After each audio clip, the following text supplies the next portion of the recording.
우리 웃으면서 한번 인사하겠습니다. 사랑합니다. 축복합니다.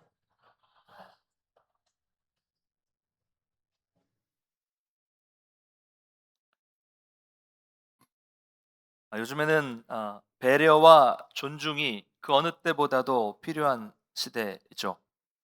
다른 사람을 대할 때 예의를 갖추고 배려하는 것이 미덕이고 당연한 것입니다. 그러면서 강조되는 것이 다양성이죠. 틀렸다라고 말하는 것이 아니라 우리는 다르다. 너 생각이 틀렸다라고 말하는 것이 아니라 그럴 수도 있다. 다른 것일 뿐이다. 라는 것이에요. 생각도 다양하고 가치관도 다양하다는 의미입니다.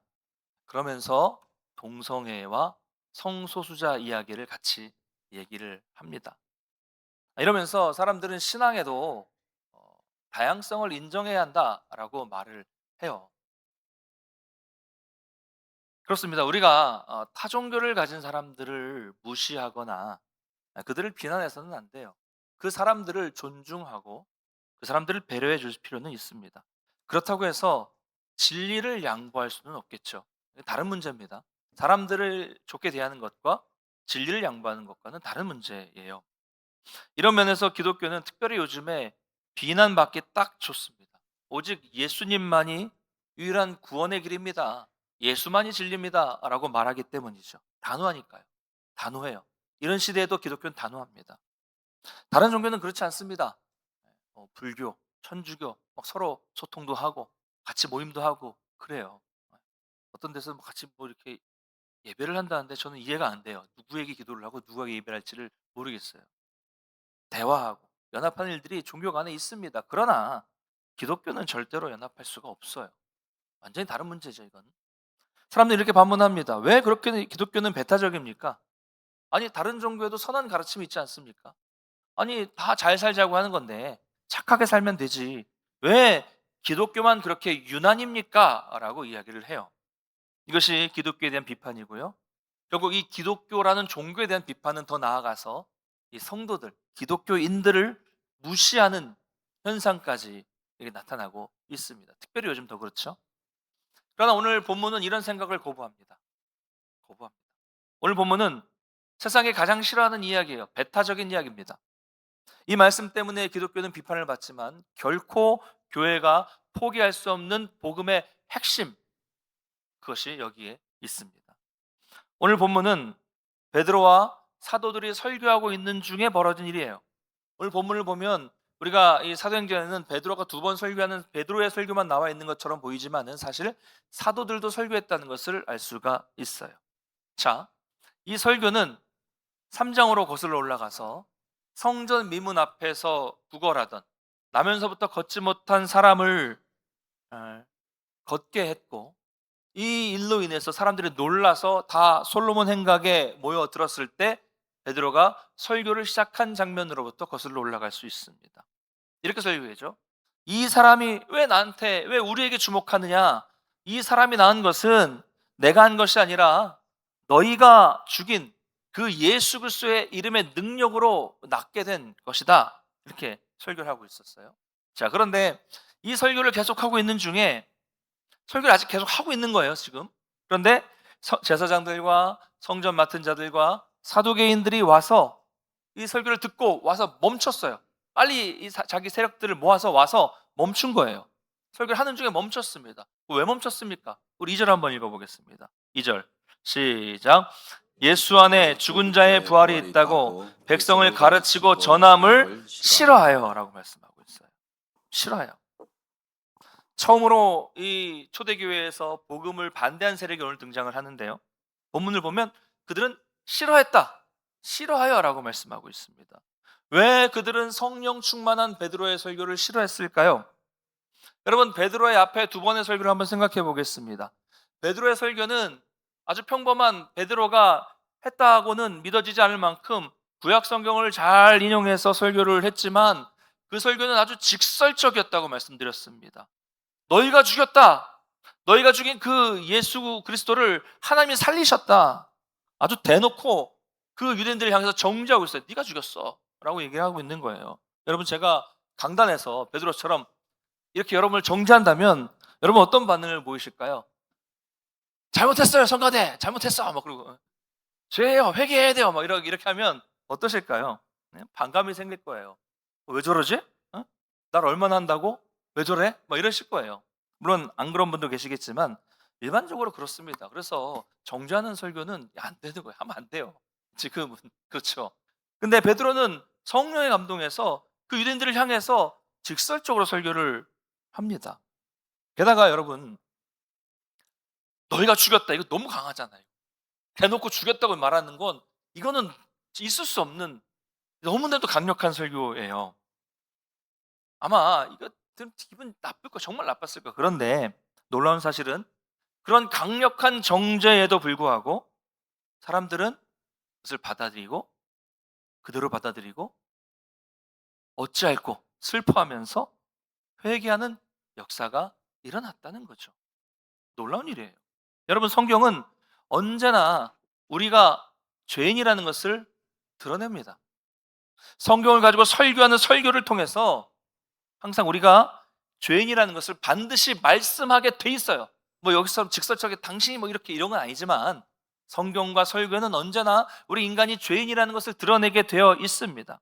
그런데 내가 죄인이라는 이야기를 성경이 하고 있는데 그런 이야기를 듣고도 기분 나빠하지 않고 그렇습니다. 내가 죄인입니다. 내가 잘못했습니다. 내가 회개합니다. 용서해 주세요. 이렇게 받아들이는 역사가 언제나 있어 왔어요. 언제나 있어 왔습니다. 이것은 성령의 역사임을 믿으시기를 바랍니다. 여러분, 여러분에게도 이미 이런 역사가 일어난 거예요. 할렐루야. 이런 역사가 일어났으니까 우리가 이런 이야기를 듣고도 기분 나빠하지 않고 이 자리에 앉아 있는 것 아니겠습니까? 4절을 보니까 이때 남자만 5천 명이 믿었다고 해요. 여자까지 포함하면 10,000명이 그랬을 거예요. 지난 시간에는 3천 명, 이번에는 5천 명. 엄청난 성령의 역사가 일어났습니다. 근데 여러분, 우리가 이 숫자에만 너무 주목하지 않았으면 좋겠어요. 반대로 생각해 볼까요? 이 베드로의 성령 충만한 설교를 들었는데 이 많은 사람들이 들었음에도 불구하고 이런 상황에서 당시에 여전히 안 믿는 사람은 예루살렘의 인구를 생각해 보면 여전히 수만 명이 있었다는 거예요. 마찬가지입니다. 또 뒤에 보면 이 설교를 듣고도 믿고 받아들인 사람도 있지만 무반응인 사람도 있었고 또 뒤에 나오는 것처럼 반감을 가진 사람도 있었다는 거예요. 여러분, 오늘날도 그렇습니다. 마찬가지예요. 원래 한국에 이 땅에 대한민국에 그리스도인이 몇 명이라고 해요? 뭐 예전에 뭐 1200만 이런 얘기했는데 다 아닙니다. 하여튼 몇백만 명. 이걸 자랑해요. 그래도. 그리고 큰 교회는 우리 교회는 몇만 명이 모인다 이런 걸 자랑해요. 여러분, 반대로 한번 생각해 보세요. 안 믿는 사람 몇 명이에요? 몇백만 명 믿으면 안 믿는 사람 몇 명이에요? 몇 천만 명이 안 믿고 있어요. 그렇죠? 대략 우리나라 인구가 몇 명입니까? 지금 5,100만인데 5천만 명이라고 생각하면 10분의 1 정도는 믿어요.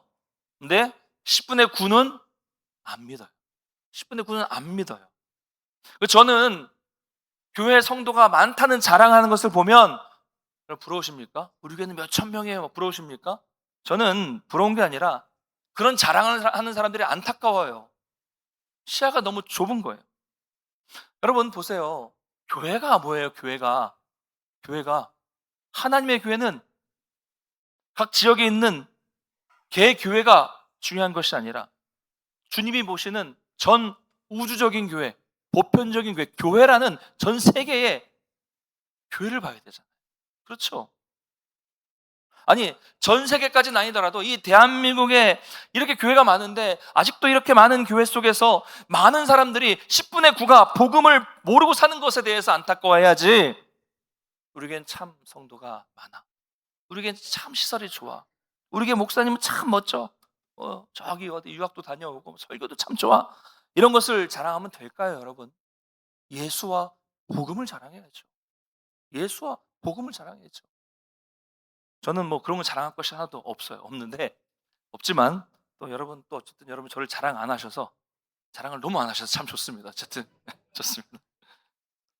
여러분, 이처럼 설교에 성령의 역사만 나타나는 것은 아니라는 말씀을 하고 싶은 거예요. 같은 말씀을 듣고도 어떤 사람은 회개하지만 똑같은 말씀을 듣지만 어떤 사람은 거부해요. 말씀을 통해서 죄인이다 말하면 싫어합니다. 왜 싫어합니까? 듣기 싫은 거예요, 그냥. 듣기 싫은 거예요. 오늘 본문도 마찬가지입니다. 이 설교를 듣고 5천 명이 회심했지만 듣고 거북한 사람이 전과 제사를 맡은 사람들이야.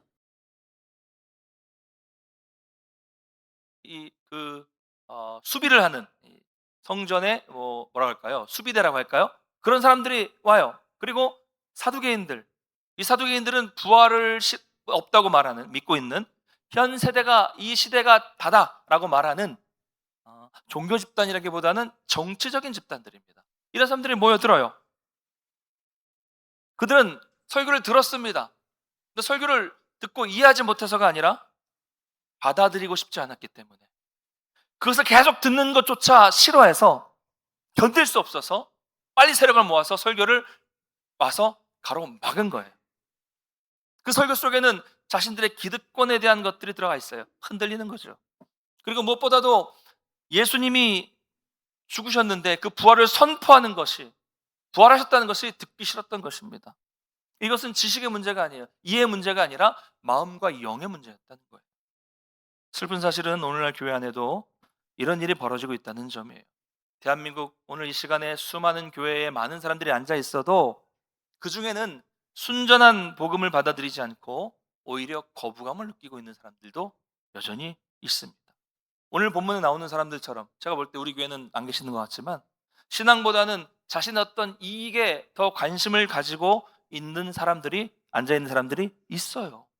그런 사람들은 교회에 앉아 있어도 신자 아닙니다. 신자가 아니에요. 그런 사람들은.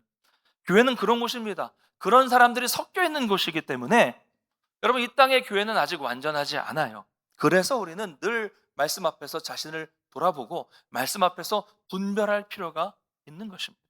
여러분, 바라기는 여러분이 예배 나올 때마다, 여러분이 말씀을 들으실 때마다 하나님의 복음이 여러분의 심령 속에 깊이 뿌리 내려서 날마다 모일 때마다 하나님의 말씀의 은혜를 경험하게 되시기를 간절히 축복합니다. 그들은 싫었어요. 그래서 사도들을 잡아 가둡니다. 이미 날이 저물었기 때문에, 날이 저물으면 그들은 활동할 수 없어요. 그래서 공회를 소집할 수 없었습니다. 그래서 하룻밤 잡아두는 거죠. 자, 베드로와 요한은 갇혔습니다. 잡혔어요, 하룻밤. 그런데 4절은 뭐라고 말씀하고 있을까요? 한번 같이 읽겠습니다. 4절 시작. 말씀을 들은 사람 중에 믿는 자가 많으니 남자의 수가 약 5천이나 되었더라. 아멘. 여러분, 누가는 이 말씀을 기록하면서 무엇을 강조하고 있는 것일까요? 지금 복음을 전한 베드로와 요한은 복음을 전하다가 갇혔어요. 움직일 수 없습니다. 그런데 사도가 갇힌 것과는 상관없이 복음은 5천 명이나 회심시키는 놀라운 역사를 일으켰다는 것을 보여주고 있어요. 여러분, 이처럼 사람은 가둘 수 있지만 복음은 가둘 수 없다는 것을 보여주고 있습니다. 여러분, 이 사실을 성경과 2000년의 이 교회 역사가 증명하고 있어요. 사랑하는 성도 여러분, 성경을 보면 복음을 전하는 사람은 갇힙니다. 사람은 바뀌어요. 때로는 핍박을 당해요. 때로는 죽어요. 그러나 복음은 막을 수 없었습니다. 오히려 더 확장됐어요. 성령이 임하시면 이런 역사가 일어납니다. 어떤 방에도 복음을 가질 수 없어요. 어떤 방에도 교회를 막을 수 없습니다. 앞으로도 복음은 저와 여러분의 생사와 상관없이 전해질 것이고 확장될 것입니다. 이 사역에 우리는 동참해야 돼요. 이것이 우리의 사명이니까요. 5절 6절 한번 같이 읽겠습니다. 5절 6절 시작.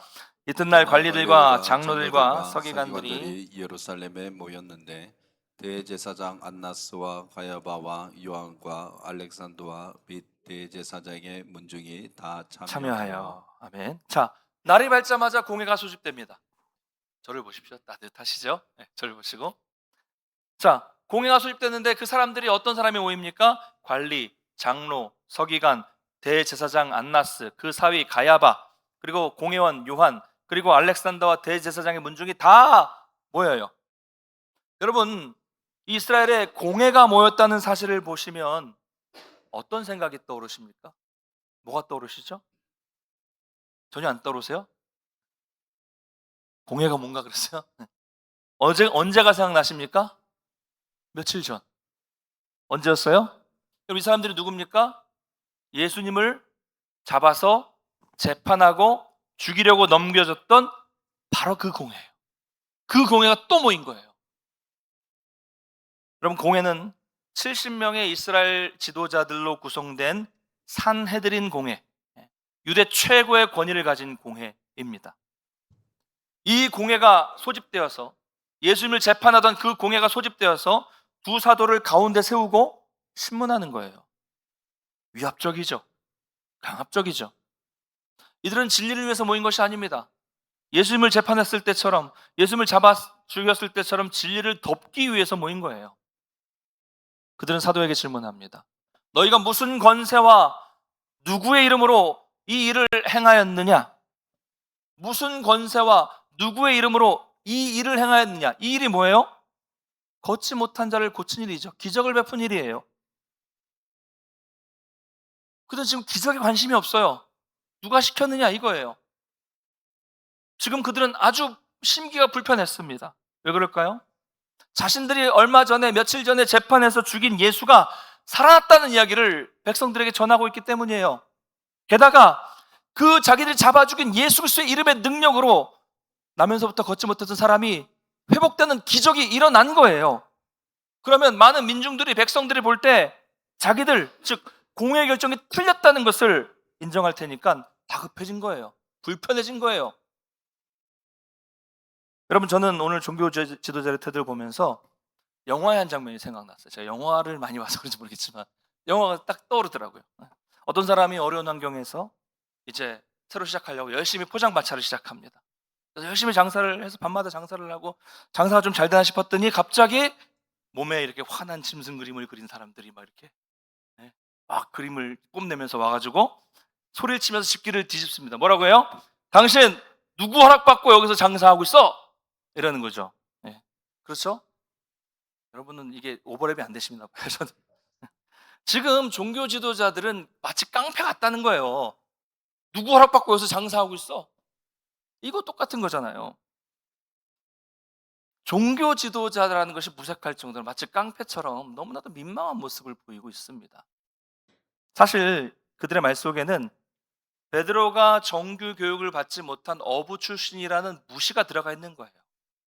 도대체 어부인 너희가 무슨 누구의 이름으로, 누구의 명령으로 이 일을 행하는 거야? 너희 뒷배경이 누구야? 누가 시킨 거야? 이거예요. 근데 이 질문 자체가 이미 방향을 잘못 잡은 질문입니다. 오히려 그들이 물어야 될 질문은 이거죠. 어떻게 저렇게 정규 교육을 받지 못한, 배우지 못한 사람을 통해서 하나님은 이렇게 놀라운 일을 행하시는 것일까? 이걸 물어봤어야죠. 스스로 질문해 봤어야죠. 여러분, 이처럼 언제나 불신앙은 사실을 사실대로 보지 않아요. 눈앞에 증거가 있어도 자기 생각과 자기 감정과 맞지 않으면 외면하고 돌아서 버립니다. 그래서 결국 복음을 무시하고 복음을 거부하게 되는 거죠. 요즘도 마찬가지입니다. 오늘날도 마찬가지예요. 사람들은 말합니다. 너 아직도 기독교를 믿어? 아직도 교회 다니는 사람들이 많이 있어? 이성적인 사람, 합리적인 사람은 기독교를 믿지 않아. 교회를 다니지 않아. 이렇게 말을 아무렇지 않게 합니다. 무시하는 거죠. 그때나 지금이나 똑같아요. 그러나 사랑하는 성도 여러분, 한번 생각해 보십시오. 당시 그 로마 제국 안에 정말 뛰어난 철학과 사상을 가진 이 최고의 엘리트들이 얼마나 많았겠습니까? 그럼 아시죠? 우리 윤리 시간, 도덕 시간 배운 거, 그리스, 로마 철학, 그리스 철학, 그렇죠? 대단한 사람들이 얼마나 많았어요. 사상가들이 얼마나 많았습니까? 그러나 그들이 아니라, 그 뛰어난 사람들이 아니라 사람들이 무시하던 어부 출신의 배우지 못한 이 베드로와 요한, 이 제자들이 전한 복음이, 그 뛰어난 사람들이 아닌 어부 출신들이 전한 복음이 불과 몇백 년 만에 로마 제국 전체를 뒤흔들고 전 세계를 변화시키고 이 한국 땅까지 변화시키는 주도적인 세력이 되었다는 거예요. 여러분, 사실입니다. 이건 역사예요. 역사가 이미 이 모든 것들을 증명하고 있는데도 사람들은 여전히 교회와 복음을 너무나도 쉽게 무시하고 있다는 거예요. 결국 사도들을 무시한 사람들은 그들이 전한 생명의 복음까지도 무시하고 말았어요. 눈앞에서 나사렛 예수 그리스도의 이름으로 걷지 못하던 사람이 놀랍게 걷게 되었는데도 그들은 애써 그 기적에 눈을 감고 복음을 의도적으로 외면했습니다. 자, 지난 시간에 말씀드렸죠. 걷지 못한 사람을 일으킨 기적은 유대인들은 하나님만이 하실 수 있는 기적을 생각했어요. 자, 그러면 하나님만이 하실 수 있는 일이 일어났으면 그 현장을 보면서 가만히 멈추어서서 그 일이 어떻게 된 일인가를 한번 생각해보고 자기들이 하는 말씀을 한번 생각해보고 제대로 그 현실을 바라보았어야 되는데 그들은 결국 그것을 무시하고 하나님을 대적하는 자리에 서게 된 거예요. 여러분, 베드로가 무지합니까? 이 사람들이 무지합니까? 이들이 어리석고 무지한 사람들이죠. 예수님을 잡아주겠던 그 공회 회원들이 빙 둘러싸이고 강압적으로 제자들에게 질문할 때 사도들은 얼마나 두려웠을까요? 바로 예수님 잡아주겠던 그 공회니까요. 그러나 베드로는 그 위협 속에서도 성령 충만하여 담대하게 말합니다. 9절부터 쭉 네 가지가 나오는데 한번 하나씩 읽어보겠습니다. 9절 먼저 읽겠습니다. 시작.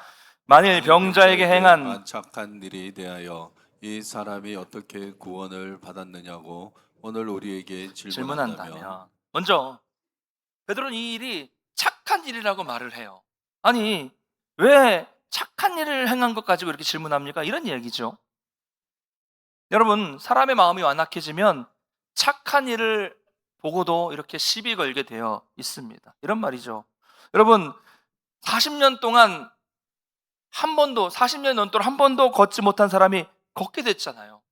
근데 이 사람은 누구예요?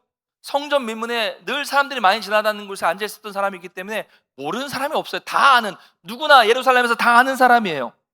누구나 다 아는 불쌍한 사람이었습니다. 여러분, 그러면 그 사람이 일어났어요. 얼마나 놀라운 일이 일어난 것입니까? 여러분, 이게 얼마나 기쁜 일이에요. 즐거워야 될 일이죠. 나하고 친하지 않아도, 게다가 또 종교 지도자들, 백성들을 말씀으로 이끄는 종교 지도자들이었다면 축하해주고 기뻐해주고 이를 향하신 하나님을 생각하고 그 하나님을 찬양하는 것이 정상이 아닐까요? 어떻게 하나님이, 왜 하나님이 저 사람에게 저런 일을 행하셨을까? 이걸 고민해야 되죠. 그런데 이들은 종교 지도자, 하나님을 찾는 종교 지도자들임에도 불구하고 이런 현상 속에서 전혀 하나님을 생각하지도 언급하지도 않았다는 거예요. 사람이 이렇게 될 수 있어요. 은혜를 받지 못하면 눈이 어두워집니다. 자기 이익에만 몰두하다 보면 하나님을 볼 수 없게 되는 거예요. 16절 한번 읽어볼까요? 16절 시작. 이 사람들을 어떻게 할까? 그들로 말미암아 유명한 표적이 나타난 것이 예루살렘에 사는 모든 사람에게 알려졌으니 우리도 부인할 수 없는지라. 아멘. 뒤에 자기들끼리 하는 말이죠. 속마음이 드러난 거예요. 이들은 다 알고 있었습니다.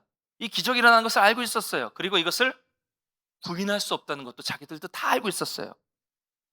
그 뒤에 보면 이들은 이 진실을 눈을 감기로 결단하고 의도적으로 예수 그리스도를 거부하고 하나님의 능력을 적극적으로 부정하게 됩니다. 의도적으로 부정하니 너무 악한 거죠, 이런 사람들이. 자, 두 번째 10절 한번 읽겠습니다. 시작. 너희와 모든 이스라엘 백성들은 알라. 너희가 십자가에 못 박고 하나님이 죽은 자 가운데서 살리신 나사렛 예수 그리스도의 이름으로 이 사람이 건강하게 되어 너희 앞에 섰느니라. 아멘. 너희가 예수 그리스도를 십자가에 못 박아 죽였지만 하나님이 다시 살리셨어. 그리고 그 부활하신 나사렛 예수 그리스도의 이름으로 이 사람이 걷게 되었고 그리고 이 사람은 구원받은 거야. 앞에 구원받았다고 말하고 있거든요. 여러분, 베드로는 여기서 또 담대하게 정죄합니다. 너희가 죽였고 하나님이 살리셨고 그 하나님이 예수 그리스도의 이름의 능력으로 이 사람이 낫게 되었어. 너희가 죽였어. 삥 돌려 말하지 않아요. 여기가 어디라고요? 예수님을 잡아 죽인 바로 그 무시무시한 산헤드린 공회입니다. 그때 예수님 잡히셨을 때 베드로는 가까이 가지도 않았어요. 멀찍이 떨어졌어도 혹시라도 자기가 잡힐까 봐 예수님을 부인하고 맹세하고 저주했던 바로 그 공회죠. 며칠 사이에 사람이 어떻게 바뀔 수 있어요? 그럼 사람이 언제 바뀌어요? 죽기 직전. 아니면 또 성령님께서 역사하실 때. 그렇죠. 사람이 며칠 사이에 어떻게 바뀝니까? 성령의 역사가 아니면 이거 설명할 수 없어요. 그 공의 앞에서 담대하게 말하고 있어요. 너희가 죽였다. 11절 읽겠습니다. 11절 시작. 이 예수는 너희 건축자들의 돌로서 진 모퉁이의 머릿돌이 되었느니라. 여러분, 베드로는 설교 준비를 하지 않았어요. 그런데 이 사람들의 질문이 어떤 질문이 나올지도 알지 못했어요. 그런데 이렇게 말합니다. 갑자기 시편 118편을 인용하고 있어요. 자, 신학교육도 안 맞았습니다. 그런데 종교 지도자들은 이 시편을 너무나도 잘 알고 있는 본문이었어요. 이미 알고 있는 건데, 그러니까 쉽게 말하면 이제 뭐 그 전문가들 앞에서 이렇게 이 성경을 말하는 거예요. 그런데 이 사람들은 알고 있었지만 그 의미를 정확하게 이해하지는 못했는데, 어떻게 신학 교육을 제대로 받지 못한 베드로가 이것을 인용하고 이것을 예수 그리스도와 연결해서 해석할 수 있을까요? 그렇죠. 성령의 역사죠. 자, 이 말의 의미는 뭘까요? 보통 이스라엘에서 집을 지을 때 네모나게 짓겠죠, 집을. 그러면 이 네 모퉁이마다 기초석을 하나씩 둬요. 처음에 짓기 전에. 그럼 이 기준 구획을 정해 놓는 겁니다. 이렇게 네모난한테 여기 하나 이렇게 해가지고 모퉁이 돌마다 꺾어 써서 이렇게 네모나게 집 터를 만드는 겁니다. 그러면 이 기초를 만들면 이 기초를 중심으로 구획을 땅을 정해 놓으면 건축자가 집을 짓겠죠. 뭐 오늘날에야 설계를 하고 지으면 뭐 한 치 오차도 없이 지을 수 있겠지만 뭐 예전에 그랬겠습니까? 그 처음에 기초석을 모퉁이돌을 기준으로 해서 집을 짓다가 보니까 이 집이 사이즈가 안 맞는 거예요. 그러면 이거 좀 더 넓혀야겠다, 혹은 더 좁혀야겠다라고 생각을 하면서 건물을 다시 짓게 돼요. 그러면 처음에 놓았던 그 모퉁이돌은 필요가 없어지는 거예요. 그렇죠? 바꿨으니까. 그러니까 그 돌을 버리는 겁니다. 자, 그 버려진 돌이 누구란 얘기예요? 예수님이라는 거예요. 누가 버렸어요? 건축자, 이스라엘 백성들이라는 거죠. 너희가 버렸다는 거예요, 예수님. 그런데 그 버린 돌을 보고 다른 건축자가 보고서 그것을 가져다가 자기 모퉁이 돌 삼아서 머릿돌로 새로운 건축을 했다는 거죠. 그 다른 사람이 누구예요? 하나님이라는 거죠. 하나님이 너희들이 버린 예수 그리스도를 다시 세워서 그 다시 모퉁이 돌로 세우셔서 기초석 머릿돌을 삼으셔서 새로운 집을 지으셨다라고 베드로가 그 종교 지도자들에게 말씀을 해석해 주고 있는 거예요. 자, 이 모든 것을 근거로 해서 베드로는 아주 명확한 진리를 선포합니다. 12절 같이 읽겠습니다. 12절 시작. 다른 이로서는 구원을 받을 수 없나니 천하 사람 중에 구원을 받을 만한 다른 이름을 우리에게 주신 일이 없음이라 하였더라. 아멘. 너희가 버린 예수를 하나님 모퉁이돌로 머릿돌로 세우셨으니 다른 이름은 없다. 오직 예수 그리스도만이 구원의 길이다. 할렐루야. 여러분, 어디 여기에 신앙의 다양성이 있습니까? 어디 있어요? 어디? 다른 이름은 없다. 다양성이 어디 있어요? 교회 밖에도 구원이 있다라고 말한 신학 교수가 있어요. 성경을 봐야죠. 성경을. 신학 교수는 뭐예요? 산 정상에 이르는 길이 다양한 것처럼 진리의 길도 다양하다. 그 사람들이 그 목회자들, 그 신학자들이 보는 성경은 우리 보는 성경과 다릅니까? 성경에 어디 그런 이야기가 있습니까? 진리의 길, 구원의 길이 다양하다는 말씀이 어디 있어요? 다른 이름은 없다. 여러분, 여기에 다원주의에 설 자리가 어디 있습니까? 예수도 믿고 예수도 믿어야 되지만 또 선행도 해야 된다는 인간의 공로주의, 신, 인, 협력설 어디에 있어요? 성경에. 다른 이름은 없다. 여러분, 기독교는 배타적이에요. 진리는 배타적입니다. 오직 예수로 살고 오직 예수만이 유일한 길이고 오직 예수 그리스도의 이름에만 구원하는 능력이 있습니다. 이게 진리예요. 갈라디아서 1장 7절과 8절 한번 읽겠습니다. 시작. 다른 복음은 없나니 다른 어떤 사람들이 너희를 교란하여 그리스도의 복음을 변하게 하려 함이라. 그러나 우리나 혹은 하늘로부터 온 천사라도 우리가 너희에게 전한 복음 외에 다른 복음을 전하면 저주를 받을지어다. 아멘. 여러분, 베드로가 다른 이름은 없다라고 선포한 것처럼 나중에 사도 바울은 말씀합니다. 다른 복음은 없다. 같은 얘기죠. 당시에 예수님을 믿는 사람 중에는 유대인들이 예수님을 믿게 됐어요. 유대인들이.